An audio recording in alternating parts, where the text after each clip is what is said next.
Great, awesome. Welcome to the Preeminence podcast. This is a platform where we actually celebrate individuals who, I guess, defy conventional thinking, excel in their fields, and massively shape their industries. Today, I'm actually thrilled to introduce a guest who embodies this to the fullest. I like to think of her as the Iron Woman of our time. She's an entrepreneur. Some people call her Space Mom. She's a business educator. And from our perspective, really a true pioneer. She's co-founded, I'd say, one of the world's longest running space business plan competitions, and has really been instrumental in shaping the trajectory of numerous startups from inception all the way to, business success, right? Megan and her team, they currently have investments in about, if I'm not mistaken, 20 plus companies, one of them including SpaceX, which everyone is probably aware of by now. And they've actually exited one of those companies for God knows how many millions. Okay, and it actually does get worse because she's actually a board member on 5+ companies, if I'm not mistaken. Megan, is it 5? Yep. Yeah. So she's a board member on 5+ companies. I don't even know how she does that, but I mean, you think she probably would have her hair all lost by now, eyes pale, but I mean, she looks beautiful, great. So obviously, it's not running a burden on her. And she actually has a podcast also named Mission E podcast, where she actually amplifies the voices and achievements of other women, foregoing past in the aerospace. So without, kind of giving you a long, watered down introduction of Megan, because I obviously did a bad job. She's accomplished way more than this, obviously. But yeah, I just really want to welcome Megan to the pod. Welcome, Megan. Well, thank you so much for having me, Robin. And that was a wonderful introduction. So, No, thank you for you did that. a great job. I appreciate it. And yeah, Megan, actually, before we even got into this, we actually had a weird introduction because Megan came on and I was complete, I wasn't even aware she came on and all that kind of stuff. But cool. Megan, so I guess I'm just going to kind of preframe this a little bit in terms of the pod, how we want to kind of conduct this, I guess. Number one, we just kind of really want to understand, I guess, we want to, I guess, dive into your trajectory, your career journey, gather some insights from you, because from our perspective, the only way anybody can actually exceed or propel in life is through feedback, right? You can take that feedback either from your own mistakes or you can take from other people. And I think the smartest thing is take from other people who already went through it, so that way you can excel and actually increase your, impact in the world, basically.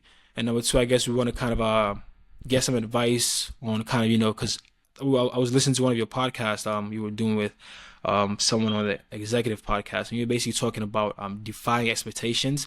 So I guess we want to kind of dive into that a little bit and kind of understand how your leadership approach really kind of works, because you're managing a lot of companies. So I'm assuming there's a lot of counseling people, kind of being their own therapist in house. So we kind of want to dive into that and understand how you kind of manage that, kind of giving them some tough love, because sometimes I guess you do need to give them tough love and tell them what they don't want to hear, obviously. And I guess number three, I want to kind of dive into, I guess, your career journey, because I did hear you speak about mentors and how, they've been pivotal to your success and all that kind of stuff. So yeah, with that kind of being said, I guess the first question I do want to ask is, I was listening to you previously on the executive podcast, and you were talking about, how you had a conversation with a specific counselor, and that kind of helped shaped, your career aspirations and decisions. I was kind of wondering, if you could talk about that a bit so we kind of hear it.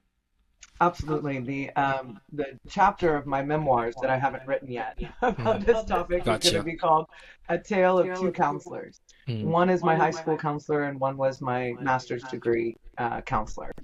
And so my high school counselor, her job was to help me get into college, right? Okay. Yeah. And I told her that I had this great plan for my life. My grandfather had been a colonel in the Air Force. So I had decided I was going to go to the Air Force Academy, fly a fighter jet, and then start flying the space shuttle, right? I had this great career trajectory plan. Okay. And my high school counselor had the unfortunate job of telling me that at that time, women couldn't be fighter pilots. Oh. And so I had to and that had never crossed my mind, that as a woman I couldn't do the job that I wanted to do. Never weird. And yeah, so unfortunately that's not the case anymore, but it was back then. And so I had to kind of reassess my life. I decided to go into the field of business, get my degrees in entrepreneurship and finance. Hmm. And then as I was getting my master's degree, I was talking to another counselor. This time it's a counselor who's trying to get me a job after my Yeah, master's degree. after masters. And I told her what I wanted to do, and she said, "Megan, you sound so bored. I'm so bored just listening to you talk about that job. How bored are you going to be if you actually have that job? What is it that you're really passionate about?" I told her, "Well, it's always been space, but I can't be an astronaut."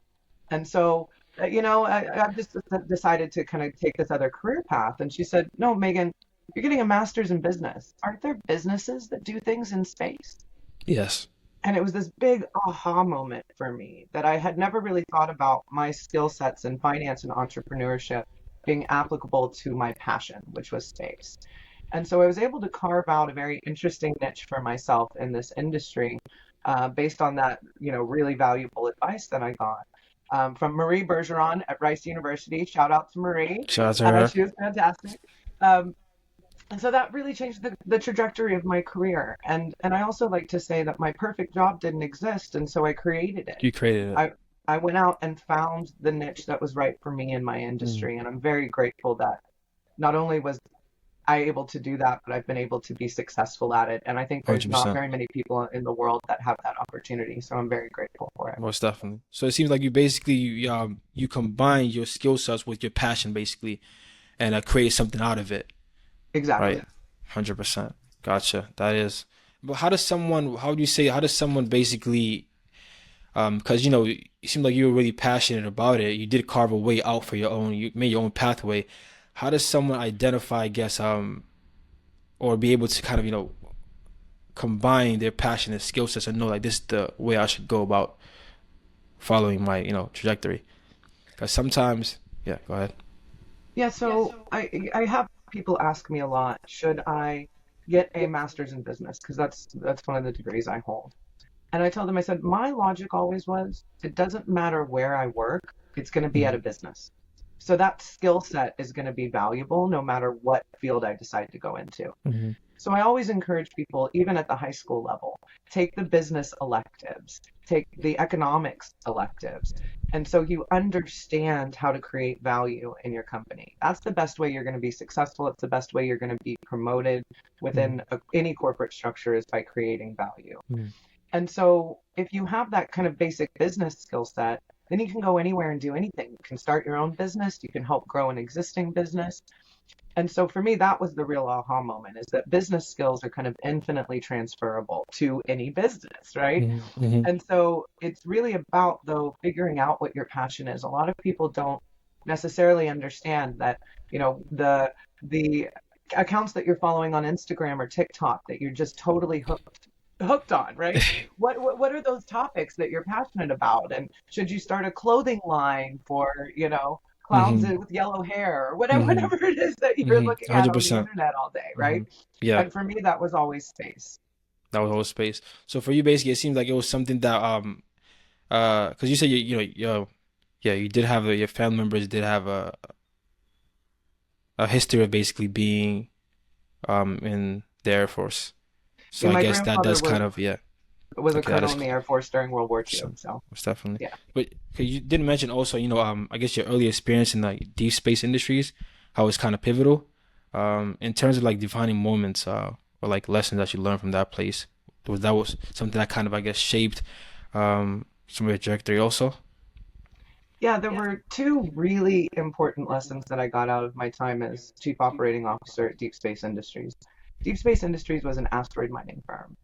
And one of the biggest lessons is that we were way too early. We had a great plan, we had great technology, but the market didn't yet exist for the product we were trying to sell.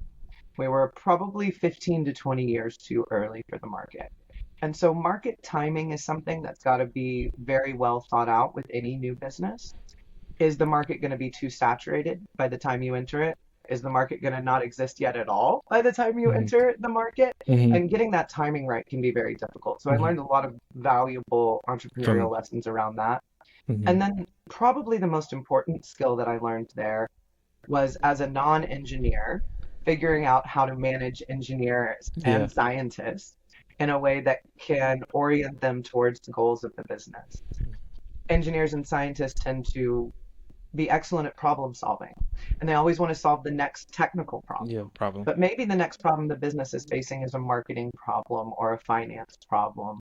And so orienting those folks who tend to have their head down solving these difficult technical problems towards, wait, no, I need you to take the afternoon off and do this interview for me because it's important that we get this Yeah. idea out there and you Yeah. can go back to the lab and finish your tinkering. No offense, but I don't mean to dismiss it. Yeah. And so that was a really hard lesson for me to learn, and one that I've carried with me. And like you said earlier, managing all of these different companies now, having a lot of founders that come from a technical background, that skill set of being able to orient them towards the business side has been extremely valuable in the long run. Definitely. No, just I guess piggyback on what you said about the timing, because I know when it comes to investing, is very, very crucial to not be ahead of the curve. Sometimes too much ahead or too behind is really not good at all. But in terms of because I know you mentioned something about tech, team and timing as crucial factors, in your investment thesis or decisions. Could you kind of like elaborate, I guess, on like how you assess these aspects when like considering potential investments? 'Cause I know like there's a lot of people, pitching you guys all the time about, their services and whatnot. Yeah, there are. So since we founded SpaceFund in 2018, we started making our first investments in 2019. So we're a good 5 years in now. We have analyzed over 1,000 space startup companies Wow. and made 21 investments. So that's about 2%. So yeah, so that is a lot of information to go through and to try and be considerate about all of it and considerate to all of these companies. And so the three main factors that we look at are tech, team, and timing. Yeah. Now, obviously, we can get much more granular on that, but at the highest level, from the technical perspective, I always like to quote one of our advisors and my friend, who is the commercialization manager for DARPA, the Defense Advanced Research Projects Association. His name is Dustin Boyer. And he says, if the technology purports to break one law of physics, fine, we'll give it a shot. If it purports to break two laws of physics, okay, now we've got a problem, right? Yeah, that is first principles. Yeah, right. So we need to make sure that the technology is actually viable. It can actually be built. The materials needed to make the piece of tech actually exist and are available. All of that sort of stuff. Is the technology real? Can it really actually create a sellable product? Mm-hmm. Then the team, we look most for coachability and credibility. People who are credible, they have the right background, they understand their tech, they understand how to run a business, and they most importantly understand their customer. But that they also need to be coachable, because not everybody knows everything all the time, and you need to be able to take instruction, to take coaching. And this kind of plays into, I think, the other topic about, how do you manage these entrepreneurs? Yeah. It would be impossible if they weren't all coachable. Yeah, coachable. Right. And so that's a really big factor on the team. And does the team, function well together? Do they play nicely together? Yeah. And then for the timing is what we were just discussing, this market timing. Does the market exist? Will it exist when the product's ready? Sometimes with space companies, we're looking at 3 to 5 year timelines between the investment and when the product is available in the market. And so that's always a moving target. And it's very hard to gauge whether or not the market is going to be ready for the product at the time the product is ready for the market. That's true. And so there's a lot of just our own background, our own understanding of the marketplace and where it's going that factors into that. And a lot of it is just gut instinct that, this product is so good that the market is gonna want it and need it. And we don't see anybody else being able to get a better product to market any faster. So that comes from the background, the knowledge, and just the gut. Gotcha. So with these products, by the way, how do you guys ensure that whatever you guys are investing in, like a competitor or someone doesn't come and supersede what you guys have invested in? Because I know sometimes with investments, obviously, especially in the SaaS space, you guys are in the venture capital space, but obviously you guys are in a completely different realm. But sometimes people come out with products, for example, and then all of a sudden, even though they pioneered it, then someone will just come and piggyback off of what they did and just completely supersede them, and then they completely take over the market share. Yeah, that's always a risk with any sort of business investing because no matter how good an eye we have on the space startup ecosystem, there's always companies that are in stealth that are flying under the radar Yeah. that we're unaware of that could be potential competitors to Hmm. the companies we invest Hmm. in. Hmm. And that's just the nature of investing in disruptive technology. You're investing in a company that's trying to disrupt the current marketplace, and who's coming behind them to disrupt Hmm. them, right? That's And true. so looking for long-term competitive advantage is Yeah. definitely one of the markers Um, that we look for. Moat. And what's unique to the space industry is that worldwide, if you take the entire space industry in the entire world, the largest single customer by far is the US government. By Mm. some estimates, 20 to 30% of the global space economy comes from US government dollars. So we look for companies that have strong traction with the US government because if the government wants their product, that's a great market signal that Yeah. they'll at least have that anchor customer. Most But definitely. they have to have the commercial side of it as well. They have to have a product that can hit both markets. And the government market is a little bit easier to understand. The government's very clear about what they want. Yep. If they give these companies early grants to help develop the technology, that's an excellent market signal. The government wants to buy the product. And then we have to determine on the other side, do we think there's a commercial market for this product on top of that that can really help us get to those exponential growth curves that we look for Most in venture definitely. capital? That does make sense, honestly, thinking about it that way. I mean, it is true, the space technology has rapidly been evolving. Like thanks to people like you, of course, right? Is impacting markets in really in dynamic ways, but I know there's a lot of challenges. That's why there's really not a lot of people in the space also, right? There's a huge moat around it. But what would you say, like, in terms of like what are some of the biggest challenges you've observed in like the space industry and like, I guess, how do you guys navigate through all of this with your portfolio of companies? So most traditionally, venture Mm. capitalists are mostly thought of as being software Yep, investors. This 100%. is where Silicon Valley really blossomed, was software investments, Yeah. Microsoft, and all the brand names, right? Yep. Um, so what we do is mostly investing in hardware, which is a little bit different business model. And Difficult. some of the biggest, I guess, difficulties with investing in a hardware focused market, one of them is time to market. Whereas a software platform can be built by a very small team in a matter of months, space hardware usually requires a larger team, a big lab. So you got more upfront costs. You might have 3 to 5 year timeline before the product gets to market. Mhm. And so it's a fundamentally different risk profile than traditional software-based venture capital investments. Is that you have to be aware of this longer time frame to profitability. Yeah. But once you get to profitability, the numbers are much Yeah. higher than, selling a Makes piece of sense. software. And so it is kind of a different gamble if you look Mhm. at it that way, right? It's Yeah. it's a different game at the casino, right? You're still gambling, but you're gambling in a little bit different way strategically. Most definitely. I think I heard you also talk about basically like, when, because I know tech, timing, coachability, all that's kind of important.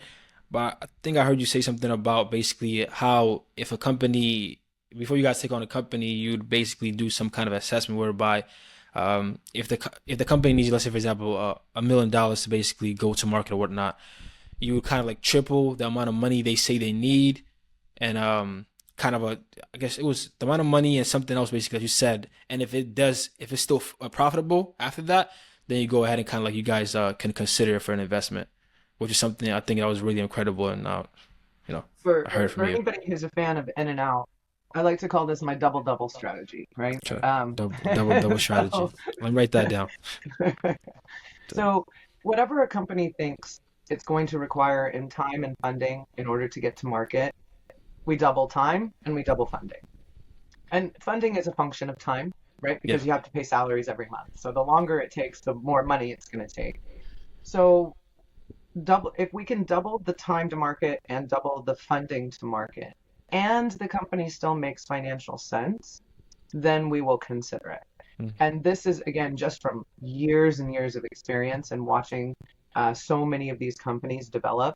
There's always unknown unknowns. There's always unexpected things. And think Mm. about, could anyone have predicted COVID? and how COVID was going to disrupt supply chain lines and put these companies months, if not years, behind schedule because they can't get the parts they need to build their spacecraft. Mm-hmm. So if you can still be viable under the double double model, then Mm-hmm. it's a company that we think really has the capability to go the distance. Now, we would love for them to come in at their original expectations. But if Mm-hmm. you think about really the leader of this industry, Elon Musk and SpaceX, Yeah. I like to say Elon always does what he says he's going to do, but he never does it on the timeline he says he's going to do it on, right? Never. Elon has never met a single one of his self-imposed deadlines, not a single time, right? So in this industry specifically, you have to walk into it knowing that there are so many unknowns Yeah. and there are so many variables that it's always going to take longer than you think. Mm. Yeah. Unknown unknowns. It happens a whole lot. Time is a Yes. factor that, I guess we're really, human beings are completely bad at factoring into when it comes to, investments and stuff like that.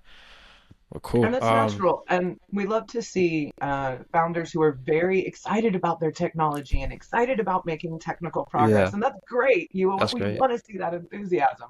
And then it's my job to be the pessimist and do the worst case weather scenario analysis, Someone right? has to So, be right, bearer of yeah, bad news. exactly. Gotcha.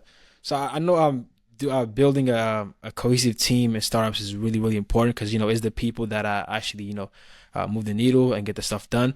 So what kind of strategies have you found effective in fostering, I guess, team alignment and I say maximize productivity, especially because from my perspective, like the space field is probably in comparison to the venture capital in San Francisco, this is a different ball game. You guys are actually on a different like you said, it's a different casino, right? So it's Yeah. a bit harder. Yeah, so you're right. Fostering teams is one of the most important factors in a startup being successful. And that's why we look so deeply at the team before we make an investment. And usually this comes down to leadership. Mhm. And so having a coachable leader doesn't just mean that that leader will take coaching from me as a board director. That also means that leader will take coaching from the person who works on the factory floor, who says, you know what, there's not enough water pressure in the showers.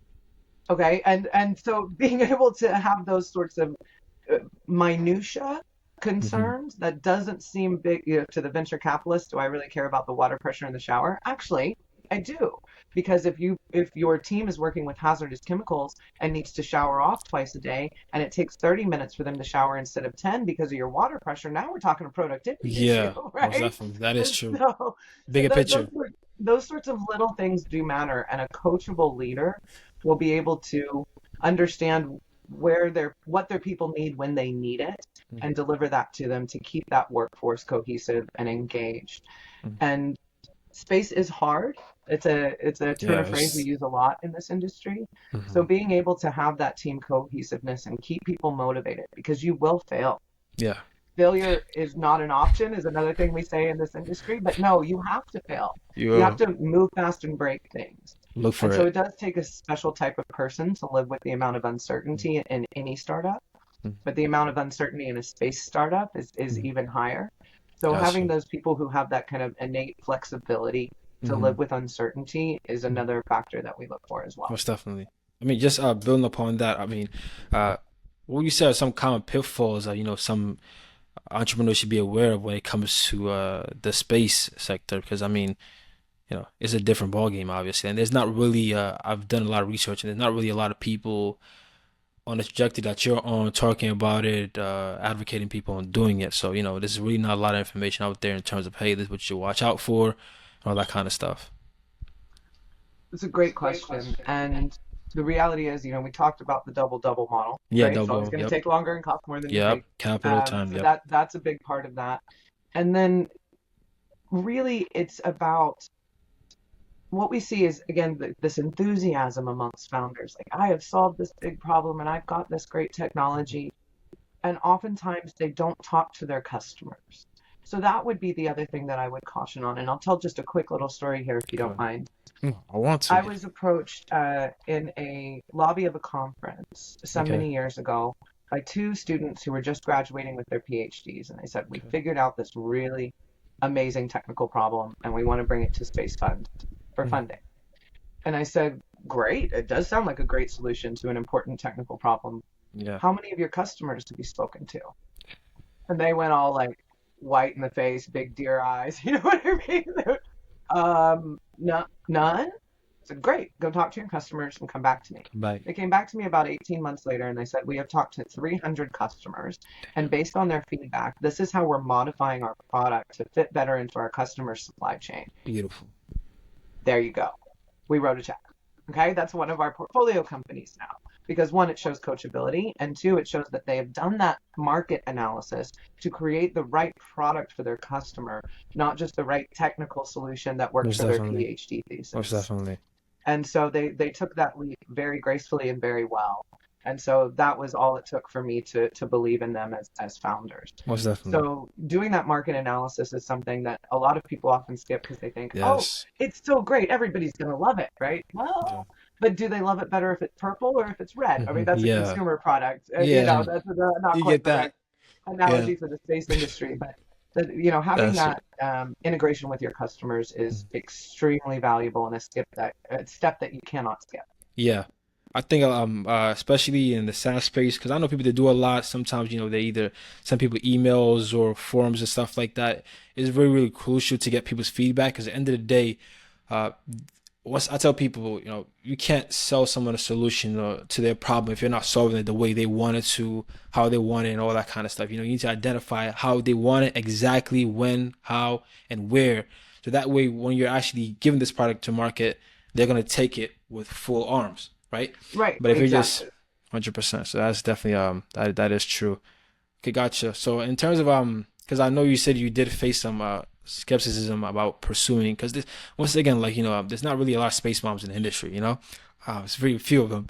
So when you were like kind of pursuing the aviation early on, um, how did you kind of overcome those doubts though? Because the advisors are there obviously, but internally, I guess, what advice would you give to other people, like just like how they kind of overcome? Because there's some people who want to obviously get into the space, but they probably think it's just impossible just due to the fact that there's not a lot of people in the space or it's really hard.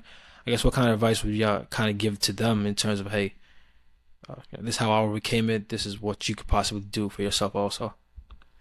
So this is a message that I love to tell the world is Okay. that whatever it is that you do, Mm-hmm. space needs you. This industry is growing so rapidly that it needs everything from teachers to accountants to That is true. marketing professionals, PR professionals. I like to say, because I grew up in Houston, Space City, but Oh, also the wow. oil and gas capital of the world. So Yeah. whatever job you have working at an oil and gas company, you can get the same job in the space Most industry. definitely. And if this is the industry that inspires you, do that. Find your Mm-hmm. skill set that works for this industry and bring it in. And this is one of the reasons I started my podcast. Mm-hmm. Although my podcast is focused on women in the Yeah. aerospace industry, 100%. I think that it's very important to hear these stories. One of my favorites was a woman who had started her career as a yoga instructor and ended up as the CEO of a space startup. Right? Wow. So people's career paths can Can you be give us absolutely. a little, I guess, depth paragraph about how she from yoga to CEO of a space company? That's different. It is very different. It is very different. And I'll make you go, I'll have you go listen to the podcast. Kelly Most Larson definitely. was the name of the Her name guest on the was, Mission it's Eve like Kelly. podcast. Her name Kelly was Kelly. Larson. Yeah. Kelly Larson. Okay, so anybody else And listening, it's Kelly Larson on a Mission Eve podcast. yeah, so, but Okay. there's dozens of fascinating stories like that about people who come from all these different walks of life, different Mm-hmm. backgrounds, different countries, different Mm-hmm. upbringings, who find their niche in the space market. Mm-hmm. Everything from policy, public Mm-hmm. policy, and changing the way rules work to make it easier for space companies to exist, Yeah. to education, teaching space cadets at the Air Force Academy, for Mhm. example, and preparing them for this new world of a commercial space industry. Most definitely. There's just all of these different roles and functions. And Mm-hmm. most people do look at the space industry and they say, oh, that's above my pay grade, or oh, that's too hard. It's not. This is an industry just like any other, and we are hiring. One of our biggest problems across the portfolio, all 20 companies that are still in the portfolio, have had trouble hiring enough people. There's Wow. not enough people applying for the jobs that are on offer. I And got so that. go to the SpaceFund website. click on every one of the 20 companies of the portfolio and Most look at their definitely. open jobs, and I bet you'll find 100%. something that's right for you. 100%. That could be even if you're someone who's aspiring to be your own CEO one day, that could be, you know, a beginning basically for your journey. Just starting within a company, seeing how it kind of runs, then eventually, I guess, starting your own and having Megan, of course, and her company invest into it, which should be probably the best approach, actually, honestly, thinking about it. So my Um, first space industry job was I was hired as a consultant to do public relations for wow. a firm called PR. Deep Space Industries that we've already talked about. Yeah. And then eventually I became the marketing director. And then Hmm. eventually I became the COO, the Chief Operating Officer. Look at that. And so you have much more upward mobility at a Hmm. startup Yeah. because the layers of corporation are flatter, right? Hmm. It's not as much of a pyramid, it's more of a Hmm. block, Yeah. Yeah. So you can move up it much faster if you're in a startup. And that was what really launched my career was just getting my foot in the door Door. as a 1099 contractor, helping them write press releases. And next Wow. thing you know, I'm chief operating officer about 2 years later.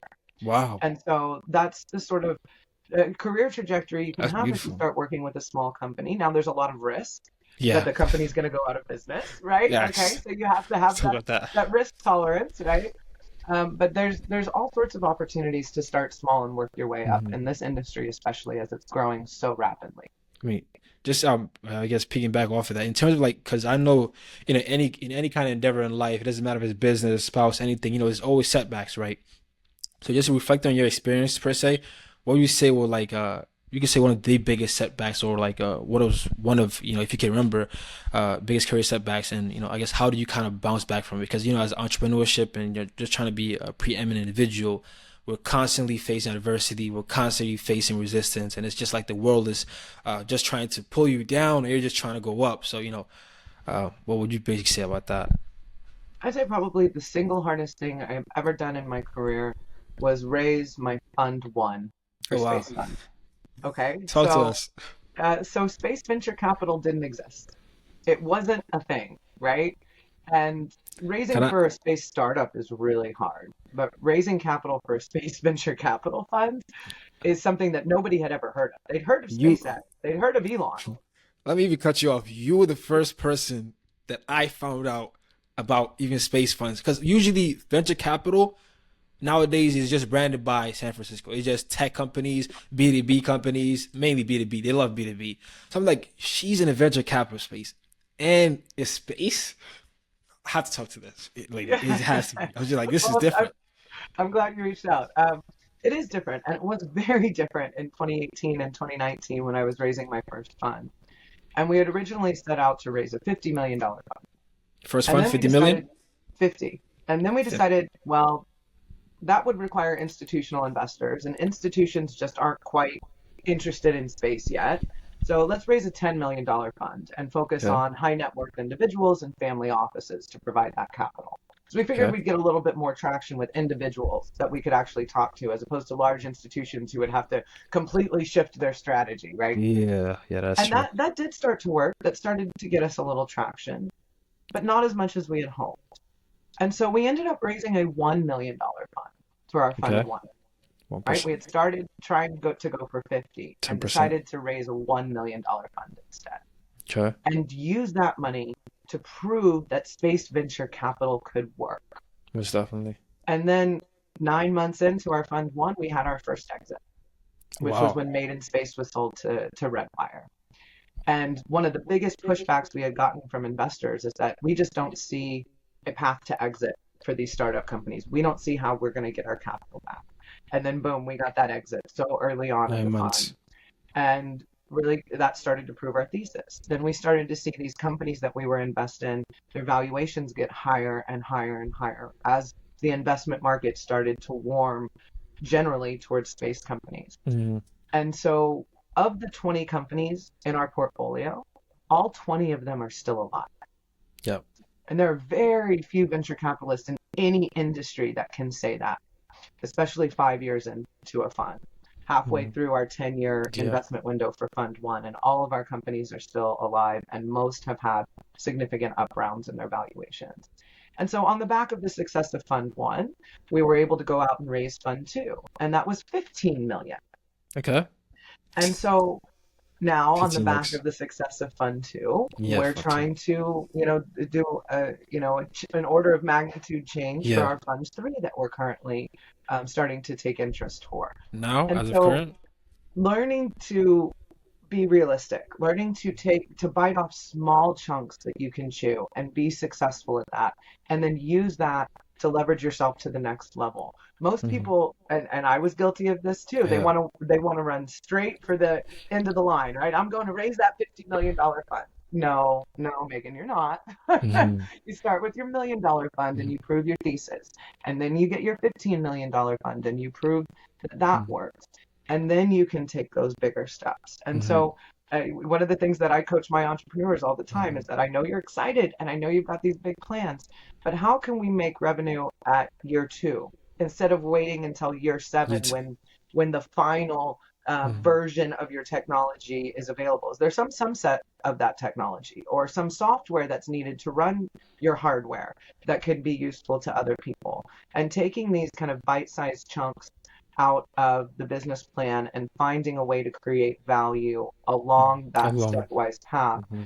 is something that was a lesson I had to learn the hard way, Yeah. and one that I hope I can I impart don't. on my portfolio companies in a positive manner.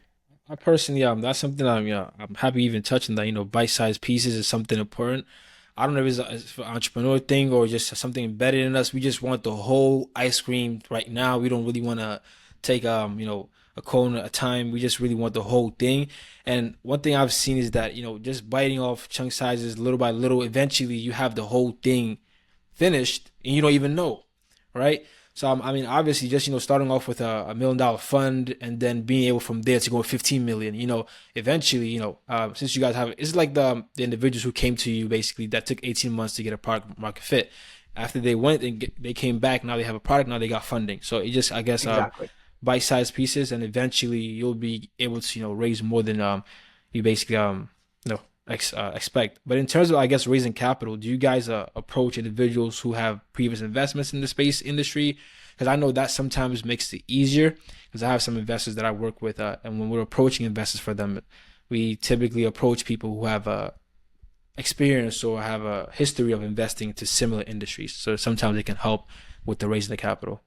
Exactly. And so we do right now, a lot of the investors that we're talking to for our Fund 3, maybe they've invested in industrial machinery before. Okay, So they industrial machinery. understand hardware.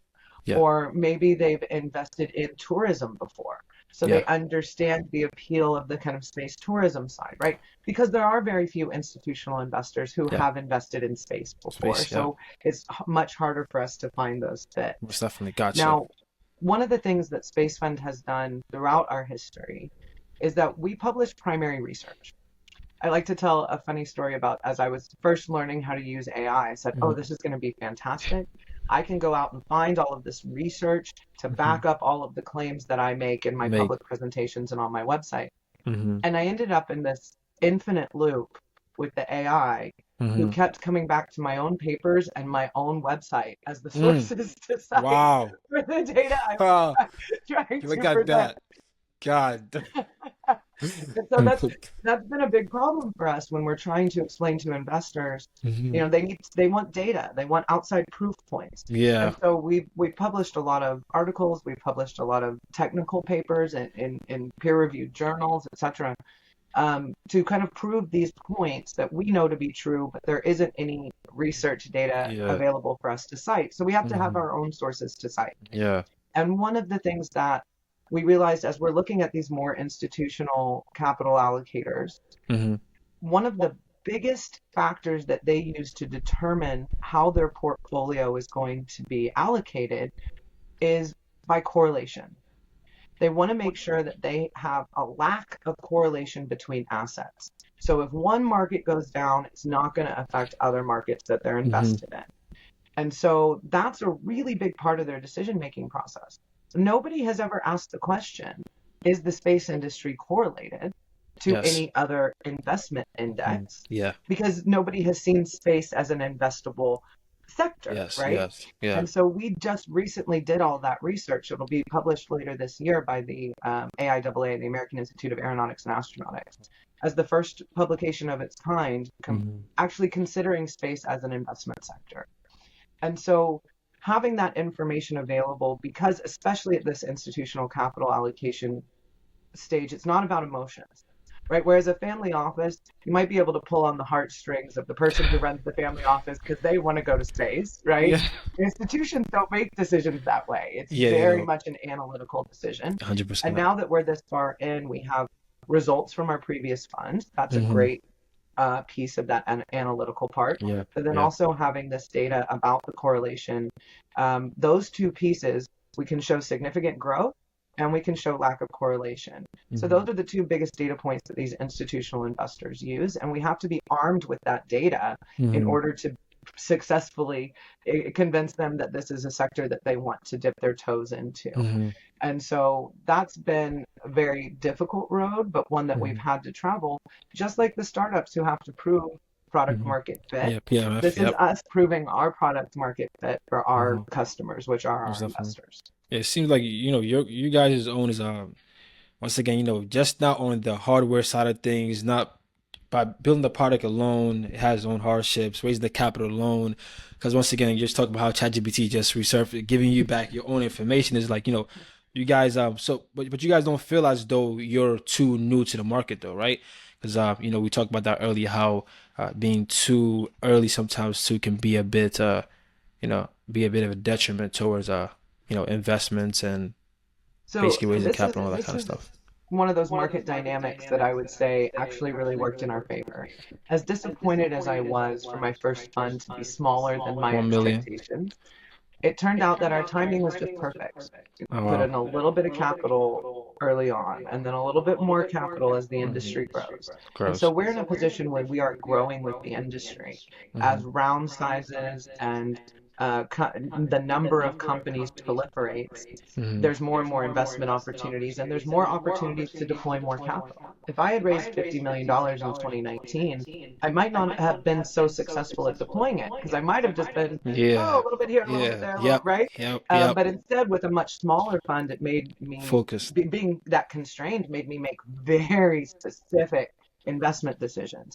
And so I think that it's a go with the flow thing. The market will tell you what they're ready for, and you have to listen to the market. You can't Most bury your head definitely. in the sand You and say, have to. I'm raising a $50 million fund or else. The market Yeah. wasn't ready for, on either side, on the investment side, like the investors, or on the startup side. The market wasn't ready for a $50 million Mm-hmm. VC fund in 2018, 2019. Mm. I believe it is now. Gotcha. Cool. I guess we're towards because we were supposed to go 30 minutes. I know we kind of exceeded. I know you got to go to do a bunch of other stuff. But I guess in terms of like routine or habits, because I think earlier we were talking about how people scrolling online, I guess, and all that kind of jazz. Uh, Nowadays, a lot of people doing different things. I have some people that I speak to. They're stuck doing rituals like 3 hour morning rituals that quote unquote supposed to give them productivity. They're journaling. Journaling is great. Meditating is great, but hey, it's how focus on the main thing is what's really important, which is a revenue generating activity, right?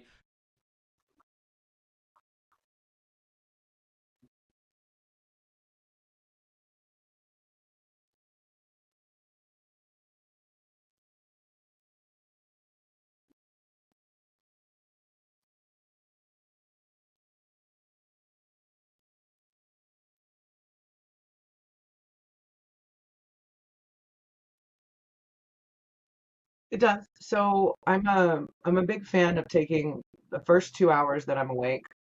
I don't look at my email. I barely look at my phone. Just make sure like there's not been an emergency overnight. You know what I mean, kind of thing, right? And I just kind of stay off electronics and media, sit quietly, drink my coffee, ruminate on the day before and the day ahead, and don't let the outside world bombard me. Because the moment I do switch it on, it's hectic and it's crazy, and every day is different, and you never know what's coming at you. So that's my morning time, and my partners all know. Don't talk to Megan until after she's had her second cup of coffee. Right? That's the rule. Okay. That's the rule, and it's a hard and fast rule with me. But then otherwise, it is difficult to plan because, like I said, every day is different. And with 20 different companies plus fundraising, you've got different demands and different things that you have to be prepared for. And so it's very hard to have a structure like a lot of people like, the first hour of the morning I'm doing emails and the second hour I'm doing this and then I'm in the lab in the afternoon.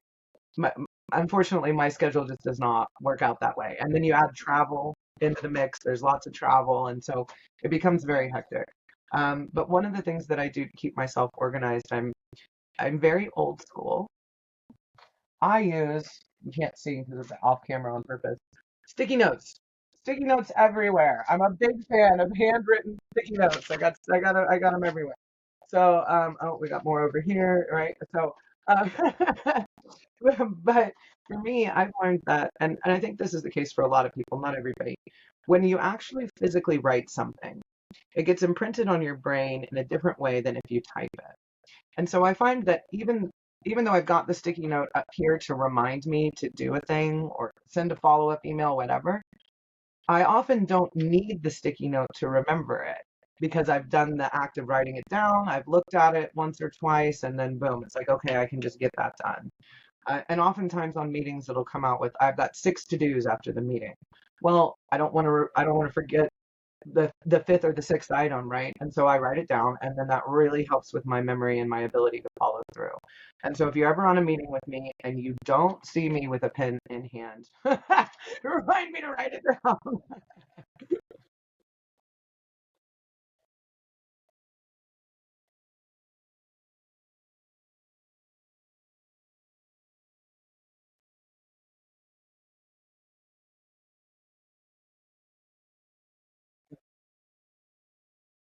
Exactly. And then right here is my journal. This is where I do, yeah, this is, yeah. This is where I do my thoughts and ideas and things that I want to come back to later or a chapter I want to write in my book. That all goes on the journal. And then the sticky notes are for action items for work. And so we keep it all right here.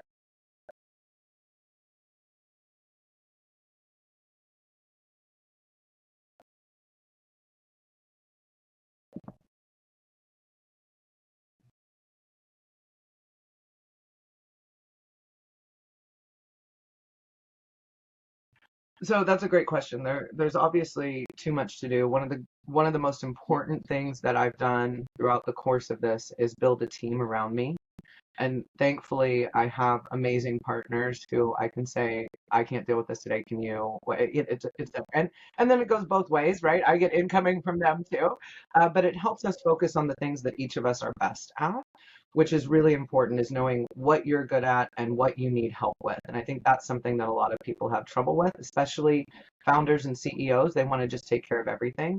It's not possible for you to do everything. Use your support system and let and sometimes founders have trouble with, well, it would take longer to train somebody to do this thing than it would take me to do it myself. That's uh, correct if it's a single instance. But if this is something that's going to happen every week, take the extra time to train the person now, and then 10 weeks from now it will have been worth it and you won't have that on your plate anymore. So that ability to figure out what you're good at and what you need help with and actually delegate the things that you need help with is something that I think a lot of founders struggle with, and something that I'm getting better at as as I mature in my business. I sometimes have some trouble with that. But then beyond that is, yeah, you do have to prioritize what's revenue generating, what isn't. But one of the things that I think is most important is prioritizing people, right? So there might be something that's potentially revenue generating, but there might be at the same time a personal crisis for a person that's important to me, whether that's in my career or my family. That always has to take precedence, is the people over the problem. And if you live your life that way, that I'm going to focus on doing the things for the people that matter, you're going to end up being much more successful than I'm going to do things for the dollars, because it's the people that end up creating the dollars in the long run.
You're right. That's a great question, and I think one that has proliferated through our entire society is so easy to be distracted.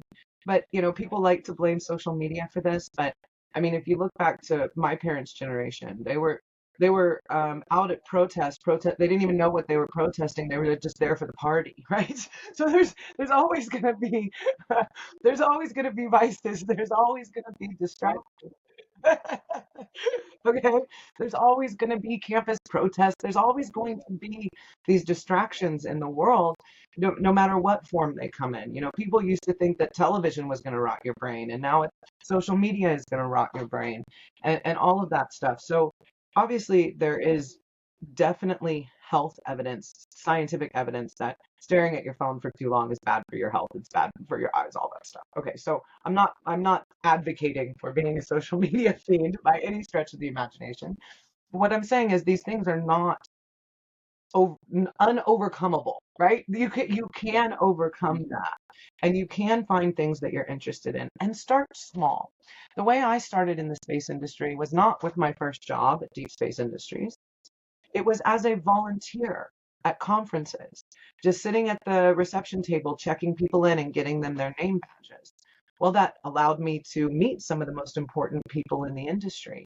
That allowed me to eat lunch with all the other volunteers and the people running the conferences.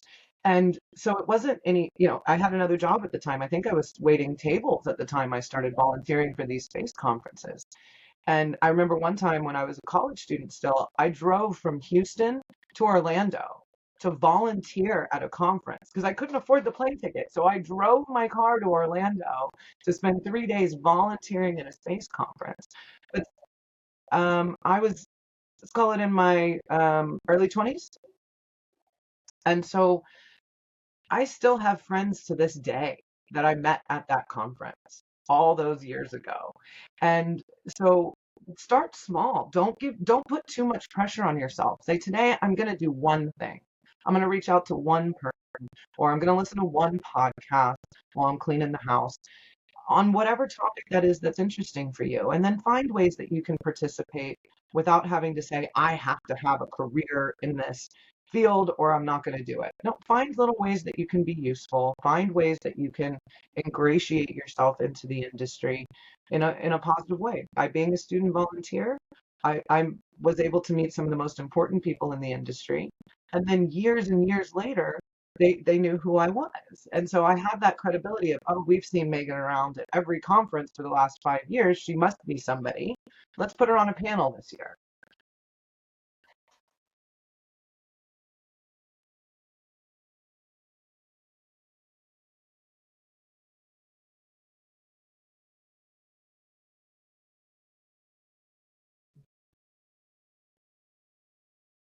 Well, yeah, being in the right place at the right time really matters.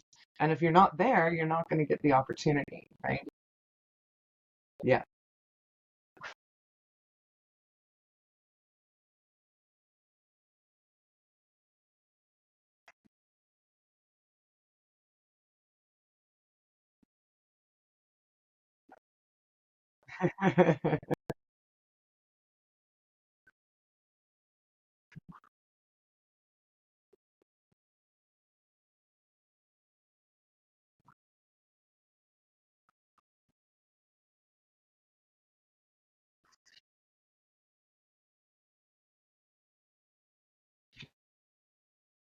Yes.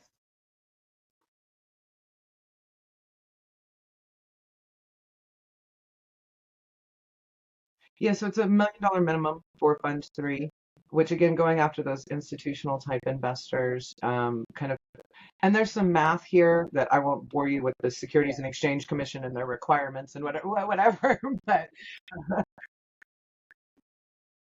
yeah.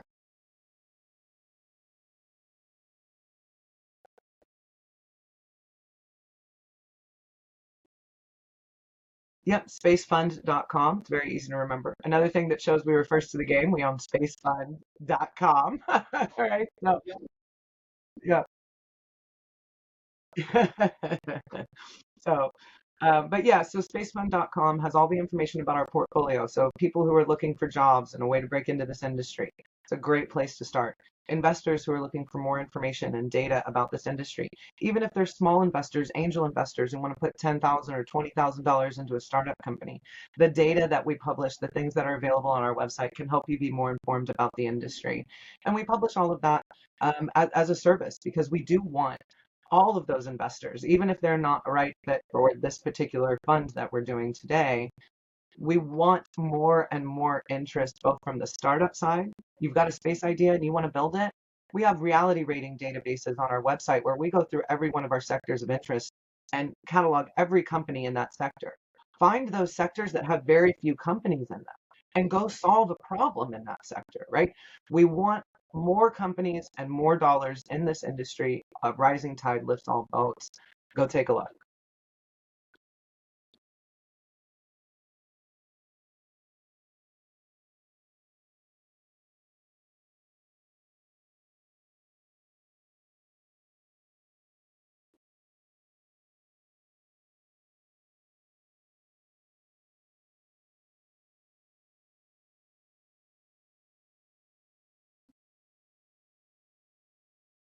Thank you very much for having me, Robin. These have been excellent questions. What a wonderful conversation. I really enjoyed it.